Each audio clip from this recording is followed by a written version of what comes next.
Top quality और consistent performance के लिए सिर्फ सिल्वर पंप्स एंड मोटर्स, नाम याद रखना। ખાઈને રોડ પર થૂકનારા હવે સાવધાન થઈ જજો, નહીં તો કાર્યવાહી કરવામાં આવશે। તો પાન મસાલા ખાઈને જે રસ્તા પર થૂકતા હોય છે તેમના પર હવે કાર્યવાહી થશે।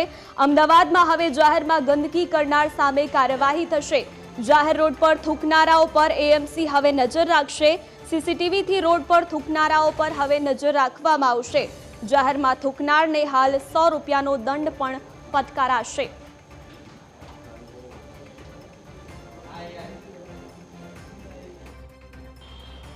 અમદાવાદના વિવિધ 4 રસ્તાઓ પર ચાલુ ગાડીમાં જ્યારે પાનની પિચકારીઓ લોકો મારતા હોય છે ત્યારે સીસીટીવી કેમેરા દ્વારા તમે મારી પાછળ જોઈ શકો છો, સીસીટીવી કેમેરા દ્વારા તેમના પર કેપ્ચર કરવામાં આવશે અને ત્યારબાદ તેમની જે નંબર પ્લેટ છે તે નંબર પ્લેટ ઉપરથી તેમના એડ્રેસ ઉપર એક ઈ મેમો જનરેટ કરીને મોકલી દેવામાં આવશે।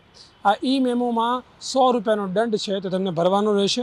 વાત કરવામાં આવે પહેલાં પણ આવી રીતે અમદાવાદ મ્યુનિસિપલ કોર્પોરેશન દ્વારા આવી એક પહેલ કરવામાં આવી હતી, જેના કારણે અમદાવાદ શહેર છે તે સ્વચ્છ રહે અને કોઈ પણ જગ્યાએ વાત કરીએ કે જ્યારે ચાલુ ગાડીમાં લોકો પાનની પિચકારીઓ મારતા હોય છે, દરવાજો ખોલીને જ્યારે પાનની પિચકારીઓ મારતા હોય છે તેના લીધે સ્વચ્છ શહેર છે તે ખરાબ ના થાય, ત્યારે ફરીથી એકવાર તંત્ર છે તે ફરીથી એકવાર જાગ્યું છે। એએમસી તે ફરીથી એકવાર આ પહેલ શરૂ કરી છે। એટલે ક્યાંક ને ક્યાંક વાત કરીએ કે જો 2023 અને 24ના જ્યારે આપણે આંકડાની વાતો કરતા હોય ત્યારે 2023માં વાત કરીએ તો 2773 લોકોને ઈ મેમો અપાયા છે, જ્યારે 2024માં મે સુધીમાં 1976 લોકોને ઈ મેમો આપવામાં આવ્યા છે।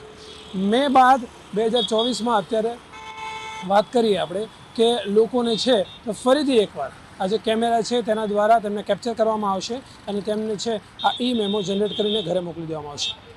કેમેરામેન વિરાલ વ્યાસ સાથે મેહુલ સોલંકી, ન્યૂઝ કેપિટલ, અમદાવાદ।